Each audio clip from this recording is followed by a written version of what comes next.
for signals, for hints, for a sign, the signals from starships moving through the sky, whatever it is that we're looking for. Take a look at the sky above you. Amidst the twinkling stars and swirling galaxies lies a cosmic mystery that baffles astronomers.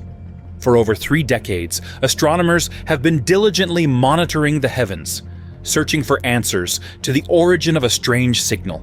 Every pulsation, every flicker of light holds within it the potential to unlock the secrets of the universe. Who or what is responsible for this repeating signal we have been receiving for the last 35 years? Deep in the vastness of space, there exists a magnetar known as GPMJ 1839 and 10, located approximately 15,000 light-years away from us. This mysterious source emits signals in the form of pulses, each with a duration ranging anywhere between 30 seconds to 5 minutes. What's fascinating is the unpredictability of these pulses.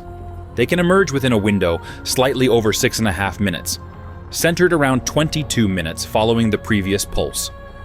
Such variability might puzzle us, as 30 seconds and 5 minutes signify vastly different intervals, and the arrival time of pulses fluctuating over 6 minutes suggests an unstable source. However, the complex dynamics of neutron stars, if indeed GPMJ 1839-10 is one, reveals the complexities at play. Numerous factors can influence the duration and timing of the pulses we detect. Despite the apparent chaos, diligent astronomers uncovered this elusive signal buried within data spanning 35 years. Our portion of this tale begins in the 1930s, when an American scientist named Carl Jansky was investigating radio disturbances for the phone company. What he stumbled upon was truly astonishing: radio waves not from any earthly source, but from the vast expanse of the Milky Way galaxy. This accidental revelation marked the dawn of a new era in astronomy: radio astronomy. Unlike traditional stargazing, which relies on visible light, radio astronomy opts to listen to the cosmos.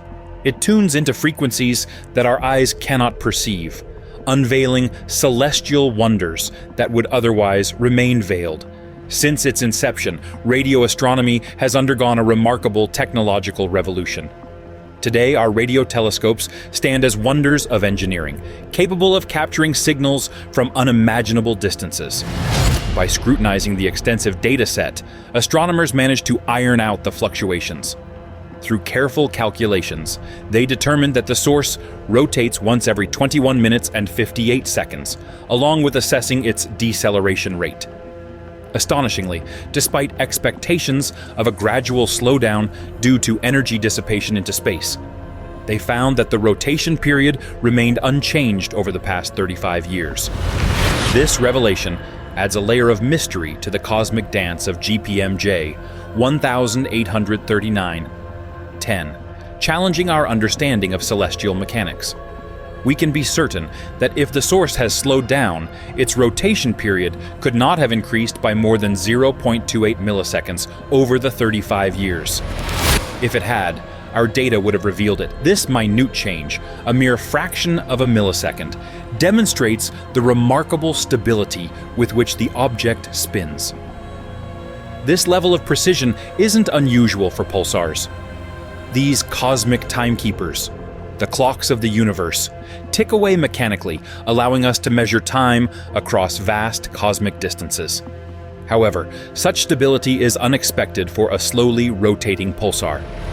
To grasp why this is peculiar, let's revisit how pulsars function and why they gradually lose speed over time. Pulsars are neutron stars, the dense remnants of massive stars. These stars, among the densest objects in the universe aside from black holes, are composed almost entirely of tightly packed neutrons. Unlike atoms in regular matter, which are mostly empty space, neutron stars contain no empty space, only densely packed neutrons. Even a tiny amount of neutron star material, equivalent to a teaspoon, would weigh as much as 11 times the entire human population, illustrating their immense density. Imagine a neutron star, a celestial giant, about 35% heavier than our Sun, packed into a sphere, barely wider than the length of Manhattan. It's so compact that calling it dense feels like an understatement. Within this extreme environment lies a mystery, an incredibly potent magnetic field, far stronger than anything we encounter on Earth. But how does this magnetism relate to the signals we detect from pulsars? And where do these signals even come from? To understand, let's dive into a fascinating process that births these signals, starting with a single electron. Near the neutron star's magnetic poles, this electron gets a boost from the magnetic field, shooting out what's called a curvature photon tangent to the magnetic field line. Think of it as the first spark in a grand display. As this curvature photon zooms forward, its trajectory bends until it diverges too much from the magnetic field line. At this point, the photon's energy disperses into the electron quantum field. Here's where it gets really interesting. When this energy disperses, it creates a pair of particles, an electron and its counterpart, the positron. This newly formed duo dash off at a tangent to the magnetic field lines, emitting synchrotron photons as they go. Now here's the kicker. Each of these synchrotron photons can trigger another electron-positron pair when they reach a certain angle relative to the magnetic field lines. And the cycle repeats, snowballing exponentially. More photons, more pairs, more photons from those pairs, and so on, until the synchrotron photons lose steam, ending the cascade. It's like a cosmic dance, with particles and photons twirling around the magnetic field lines, each step building upon the last until the music fades. This intricate process sheds light on the origin of pulsar signals, revealing the cosmic choreography hidden within the depths of neutron stars. As these photons travel through space, the original electron keeps on moving along the magnetic field lines, producing more curvature photons and triggering more cascades. This cascade effect is what makes the light from a pulsar so powerful that we can pick up its signal, even though it's thousands of light years away. But why does this intense light appear to us as pulses instead of a steady glow? Well, it's because the magnetic poles of a neutron star usually don't line up perfectly with its axis of rotation. Just like on Earth, where our magnetic North Pole isn't exactly the same as the geographic North Pole, the same misalignment happens with pulsars.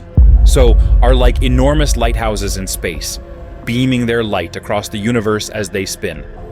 From our vantage point on Earth, we see these beams sweep past us repeatedly as the pulsar completes its rotations. These sweeping beams are what create the pulses of light that we detect with our telescopes. However, this light primarily falls within the radio part of the spectrum, which means only radio telescopes can pick it up. Moreover, the light produced by the cascade shares the same wavelength, meaning the peaks and troughs of the light waves rise and fall together in harmony. It's a fascinating phenomenon where immense cosmic forces create these rhythmic pulses of radio light, allowing us to catch glimpses of the distant, spinning lighthouses of the cosmos. The light waves from the pulsar also exhibit polarization, meaning they align along the same axis. This alignment is a telltale sign of neutron stars, and it precisely matches what we observe in our 22-minute signal. Additionally, within this signal, we notice fluctuations lasting between 0.2 to 4 seconds, during which the axis of the light's polarization abruptly shifts by 90 degrees, perpendicular to its original alignment, before returning. This intriguing effect serves as yet another clue, pointing to the cascades occurring at the poles of the pulsars. With so much evidence pointing towards the pulsar as the source of the signal, one might assume the case is closed. However, there's a complicating factor we mentioned earlier: the slow rotation rate of the neutron star. Or more precisely, the combination of its slow rotation rate and the remarkable stability of this rate. As pulsars emit energy through their powerful beams, they inevitably lose energy, causing them to slow down over time. Eventually, this slowdown could reach a point where the pulsar can no longer sustain the pair production cascades, leading to a decrease in light emission. This intriguing interplay between the pulsar's rotation rate and its energy loss adds a layer of complexity, casting doubt on the straightforward explanation of the source of the signal. The pulsar seems to have entered what scientists dub the Death Valley. Imagine a graph where neutron stars are plotted based on their rotation period, how fast they spin, on one side, and the rate of change of their rotation period on the other. In the middle of this graph, there's a gray band known as the Death Valley. Any pulsar falling within this band, where our signal lies, shouldn't be shining as brightly as they typically do. Surprisingly, our signal is even below the lowest line marking the Death Valley. This means that if it were a pulsar, it should be completely switched off. Yet here we are, detecting it shining brightly. Let's compare it to other known neutron stars on the graph. They usually spin about 10 to once every second. However, our signal spins once every 13-18 seconds, which is over 1,000 times slower than the average pulsar. Now, if our signal were slowing down rapidly, it would move upwards on the graph, above the Death Valley. This rapid loss of energy would fuel the necessary cascade of light emission from the neutron star. But the neutron star's spin is incredibly stable, which doesn't align with what we'd expect. It's baffling how we can still detect it. To make sense of this anomaly, the astronomers who discovered the signal considered another possibility. Perhaps the neutron star is a magnetar. Magnetars are a special type of neutron star with an exceptionally powerful magnetic field, thousands of times stronger than the weakest neutron stars. This alternative explanation opens up new avenues for understanding how a neutron star with such unique properties could produce the intense light we're observing. Magnetars are famous for experiencing starquakes, massive events that relieve stress in the upper crust of a neutron star. These stresses arise from the powerful magnetic fields of the magnetar and the gradual slowing of its rotation. When a magnetar spins rapidly, it bulges in the middle due to centrifugal force, distorting its spherical shape. As the magnetar slows down, its outer layers must adjust to a new balance, causing the bulge to decrease. This adjustment can lead to the crust snapping into a new position, temporarily realigning magnetic fields and releasing energy in the form of detectable light on Earth. The biggest starquake ever recorded occurred in 2004 with SGR 1806-20. It released such an immense amount of energy that if it had happened just 10 light years away from Earth, it could have triggered a mass extinction event. If anything could illuminate the beacon of a dead pulsar, it would be an event like this. So could GPMJ 1839-10 be a magnetar that has experienced a starquake? Have we finally unraveled the mystery behind the 22-minute signal? It seems not. We anticipate that starquakes also emit light in the X-ray part of the spectrum, yet no X-rays have been detected from the approximate position of the source, roughly 18,000 light-years away. Moreover, it wouldn't make sense for a magnetar outburst to persist for over 3 decades.